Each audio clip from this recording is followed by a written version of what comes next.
Ang proseso po ng pag-aasin ay ganito po. Una, magpapapasok tayo ng seawater, galing po yan sa dagat, dito sa ating farm. Ang salinity ng seawater ay 3 to 3.5% lang ang salinity. So ibig sabihin, yung yung 97% ay tubig. So pag pinasok dito sa ating farm ay ilalagay muna siya sa evaporator area. Ang evaporator area ay 90% sa ating farm. So ibig sabihin 10% lang yung ating crystallizer area o yung ating banigan.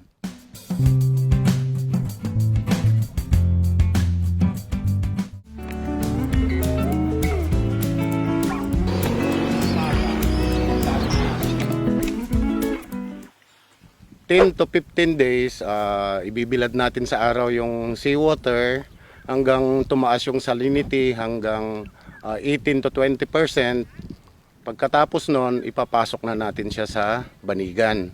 At yon ang magiging asin after 2 to 3 days.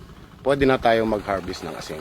Ang kailangan lang natin talaga sa paasinan ay magandang tubig na galing sa dagat at matinding init ng araw. Yun lang po ang puhunan natin dito, plus yung ating mga ginagamit na mga kagamitan dito sa pag-aasin.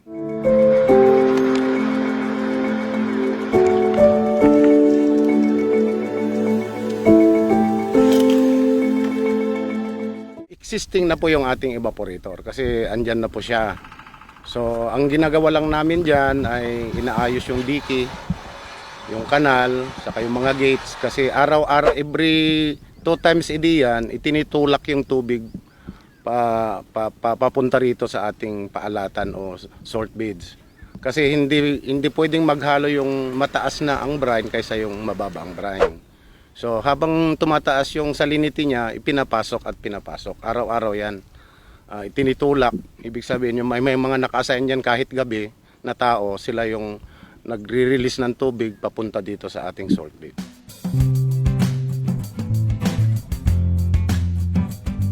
Yung feeder, yun po yung daanan ng ating seawater o yung ating brine. Yung reservoir, pag umabot na siya ng mga 10 to 15 na salinity percent, doon na natin ilalagay sa reservoir para doon ma-stock yung ating brine. Kahit tag-ulan, meron tayong pwedeng gamitin na brine. Nag-i-store tayo o nag-i-stock tayo ng brine para magamit uli para next year na operation. Kasi kung hindi ka mag-stock ng brine, mahuhuli ka, magpapaaraw ka pa. So kami rito, umpisa pa lang, November, meron na kaming available na brine.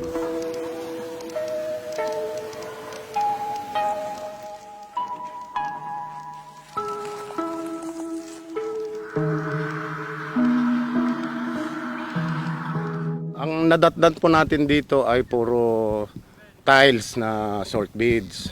So based on aming napag-aralan sa pagpunta namin sa Indonesia at sa China, ay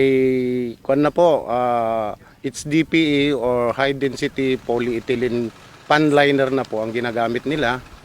Ang advantage nito, mas malinis po yung asin na nakukuha natin.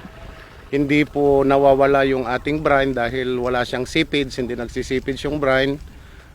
Naka-stack lang siya dyan sa pan liner o plastic. At mas mabilis po mag-asin dito sa ating bagong pan liner. Class A na kaagad ang makukuha natin dito na asin, compare doon sa may tiles na magka-class B ka muna ng ilang buwan bago mag-class A yung asin.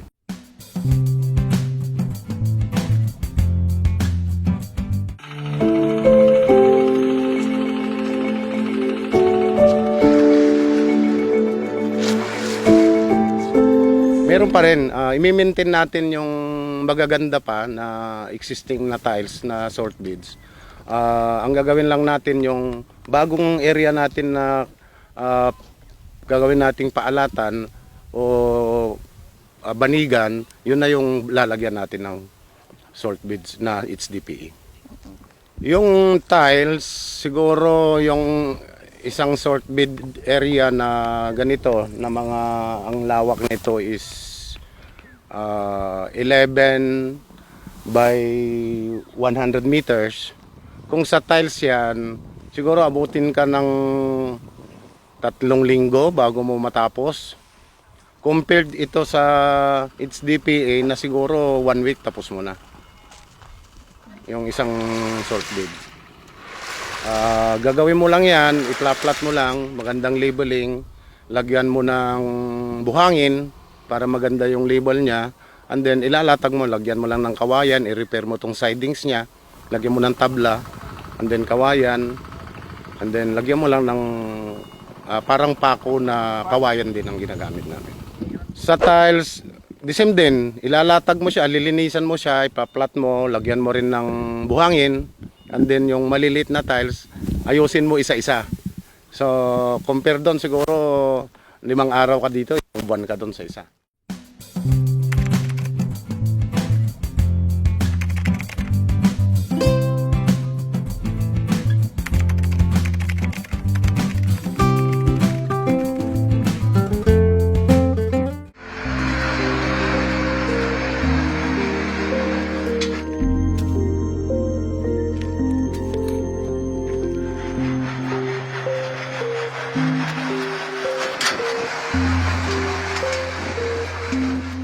Mas mabilis na naman yung ating pag-harvest dito sa ating HDPE. Kasi kayod ng kayod. Doon sa tiles, sumasama pa yung tiles paminsan-minsan. At pag nasira mo yung tiles, ang tendency lalabas yung buhangin. At saka yung mga naipon na shells doon, mga dumi. So, class B ang dating ng asin mo. Dito talaga wala na. Kasi nakukonsentrate lang yung brine dyan sa may plastic.